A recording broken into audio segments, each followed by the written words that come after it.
a long time hope of mine. I was gonna say dream, but let's just say hope. A long time hope of mine got confirmed. Things are looking good. Things are looking good. We're gonna be eating good. Shout outs to Shinra Arc department.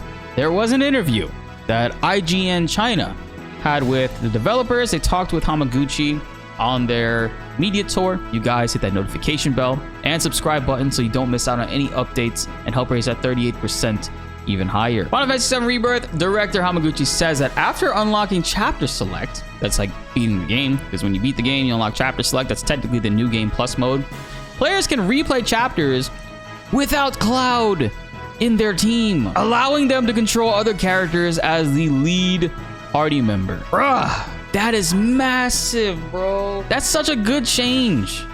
I love that. You got to beat the game and you can unlock and do a bunch of other cool things. You know what they should also do on top of that is if you beat the game, you can change the character outfits, because they've said in an interview previously that the reason why they limit outfits to certain areas and moments of the game is just so that they don't take away from big impactful moments later on in the story. I totally get that. But I feel like once we already play the game, we already have that impact. We already know, like, you know, we get the feel of it. We played through it. Let us choose and customize our outfits. That's what games you should do back in the day, right? You got to beat the game at least once to start to customize and use your other things that kind of like made things either wacky, unserious, and just fun. I know they want to maintain the artistic integrity. I totally get that. But tying it to after you beat the game, best decision they could have ever done. This is great. New Game Plus is gonna be awesome, man. Once we got Yuffie introduced in her DLC, I need to try out a party with Yuffie, Tifa, and Aerith. And it looks like we're gonna very well be able to do that. I love Cloud. Don't get me wrong, I love Cloud. I want to see other combinations.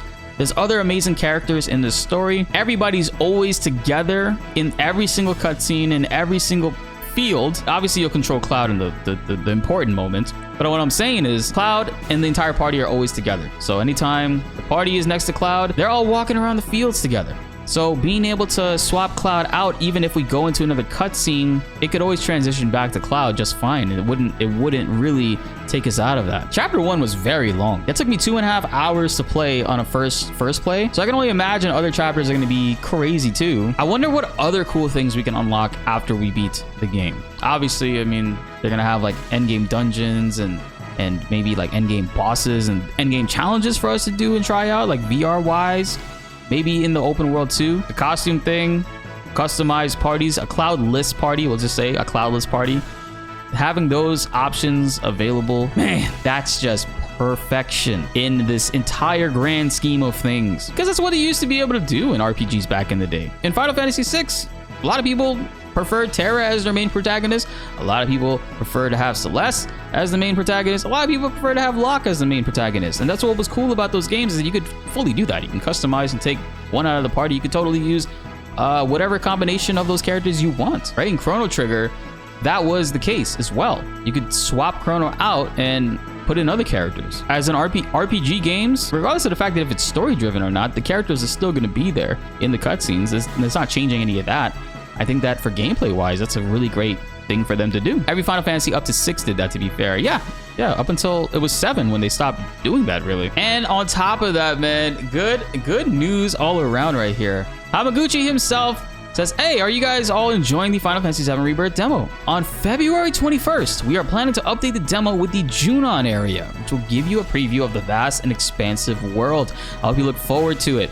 I'm definitely looking forward to that, man. Let's actually play this little trailer that they had right here for us, bro. Get to experience the demo. Oh my God. I got a lot of comments from people. Interestingly enough, they assume that the Nibelheim area is like an open world segment, which is not the case. There's a lot of confusion with that. The Junon segment is like, there's different regions. The game is broken up into different regions that interconnect seamlessly throughout the world. Junon, Nibel, grasslands, all of that stuff are exactly like that. Nibel's obviously built in the mountains, so it's not going to be as open and vast as the grasslands is. But on the 21st, we'll be able to run through Junon together, which is going to be basically what I played. But in, I guess, this current like demo build, which is much better than what I played, because the demo that I played, there was an issue with the lighting where it just got pitch black in areas. And now in those same areas that I was having issues with in my playthrough, when I'm playing them in the demo out now, it won't be pitch black. There'll actually be a light tint of shade on the character's skin and the area based on where the light is fixated from. So I think that's a really cool change that they did.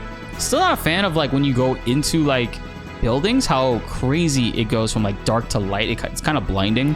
So I'm hoping that's also something that they tweak too. But what's really cool is that the devs have been listening and taking in feedback. So I'm gonna make a video talking about those things. So hopefully, you know, fingers crossed, they pay attention, they listen to that, and they maybe they look into it. Maybe they look into it and try to get those things. We have 2 weeks, Mob. We gotta wait 2 weeks until the demo gets updated. This has an opportunity to be one of the not the greatest demos of all time, but like seriously, a fucking insane demo. I think honestly, the Grand Blue Fantasy Relink demo is probably one of the most fun demos I've played in a very long time, because you can play 11 different characters between those 3 missions. There's co-op, and you can also get a little bit of a glimpse into the story. But to try those 11 characters like that in a demo, that's crazy. I thought it was just gonna let us play as Gran and call it a day. No, we could play as everybody. Well, first 11. And then you throw out like Final Fantasy 7 Rebirth, which let's play pretty much the first chapter. And then they're gonna update it to add in an open area for exploration segments. That is so good. They don't have to do that. The game comes out a week later after that. They could totally just say, fuck that. You guys could wait a week. But no, they're like, no, we want you to experience it. And it doesn't stop there too. There's actually some other cool stuff. So in regards to this article from Eurogamer, Final Fantasy is a toy box, says series producer Yoshinori Kitase. Talking about remakes, side quests, and Tekken. The most important part about all of this is the Tekken inclusion. And I kind of hope that, you know, this could mean a whole bunch of things. 'Cause, I mean, quite frankly, I'm only just now getting into Grand Blue Fantasy. I never played the gacha. I didn't even know that thing existed. I remember hearing about the fighting game and was like, what the hell is Grand Blue Fantasy? That just sounds so friggin' random. Then I found out it's a whole big like gacha game that a lot of people love, and it's like a huge hit in Japan. In addition to being a gacha, it has a great fighting game, a very, very well-loved fighting game with rollback netcode that got an update. 2B is being added to it. They're adding Lucilius. They added him last month. I'm thinking Final Fantasy could totally do that. Then this is kind of like what this statement is. Final Fantasy is a toy box. There's a bunch of different genres for where these characters can exist in a medium in gaming. They got movies, they got RPGs, they got action RPGs. They have fighting games. Like they have Dissidia, they have Air Guys. I would love to see a 3v3 tag team versus fighter for Final Fantasy, like in Marvel vs. Capcom Dragon Ball Fighter style, made by Arc System Works. I think the characters will look amazing animated that way. Like I just want to see like Final Fantasy characters in an anime form. Final Fantasy can do what Grand Blue is doing right now as they're expanding their series into different genres. Oh, and Grand Blue also has an anime. Go figure. I think it has 2 seasons. Really, it all comes back to that toy box. I really look forward to what's going to turn up in my toy box, says Kitase. Directors give their ideas and put new toys in his box. Come on. Why you gotta write it like that? When I open it up, lift the lid, I think, oh great, there's something really cool and different here. I really look forward to seeing how these ideas come out. And perhaps the other toy that can be added to that box is Tekken 8. Fans are desperate to see Rebirth's Tifa appear in the game as a playable character. After all, the martial arts expert is a perfect fit. We've seen on social media that the fans are getting excited about that idea, and it's so nice to see them getting excited about the character, says Kitase. That's probably all I can say about it. Keep hoping, folks.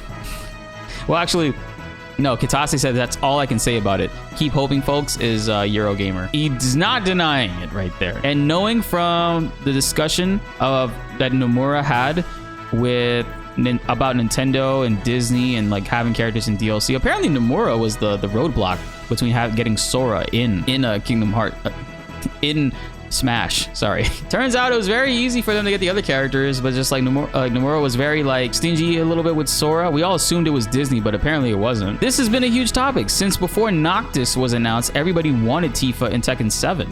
Then Noctis came in to the fold, and that's cool and all. Tifa, being the martial artist that she is, throwing hands would be perfect in a King of Iron Fist tournament. This right here makes it sound like they're in talks. They're trying to see if they could work it out, maybe schedule it.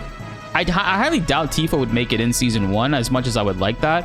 I could see her being a Season 2 DLC edition and quite possibly being one of the most downloaded DLCs of all time, probably behind Steve Or maybe surpassing Steve. I don't think that she'll be able to surpass Minecraft Steve. That character was insanely good at pay to win.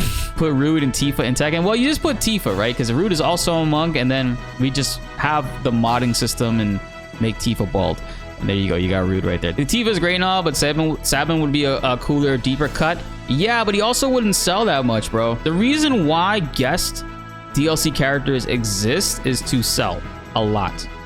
And Tifa is one of the most iconic characters in media history. There's not a lot of people outside of the Final Fantasy world that really know who Sabin is. If they're trying to pick somebody that everybody knows, everybody recognizes, and sell that DLC while also having both parties advertised, then Tifa would be the better option for that. I think from a business standpoint, I think from being a realistic standpoint, right? Because I know I'm the biggest like Tifa fan, but I'm not even like just saying this because I'm a Tifa fan.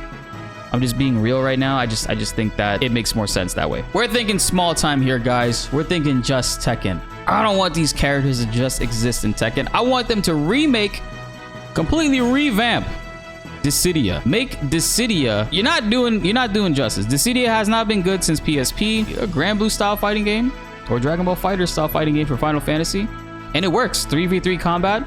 Most of the people use 3v3 teams. Like the party generally is, well, it's supposed to be 4 party members, right? In the OG games, from Final Fantasy 1 to 6, it was 4 party members. 7 and 8 switches to 3. 9 was 4, and then 10 let you play as everybody in the battle, which was really cool.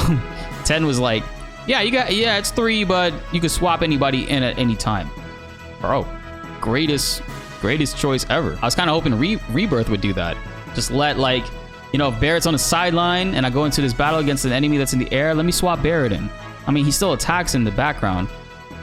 But dude, why? Maybe they're saving that for part 3. Maybe I'm just ahead of myself. They're saving that for part 3 when Vincent and Sid are there. And ultimately, that's the best of both worlds.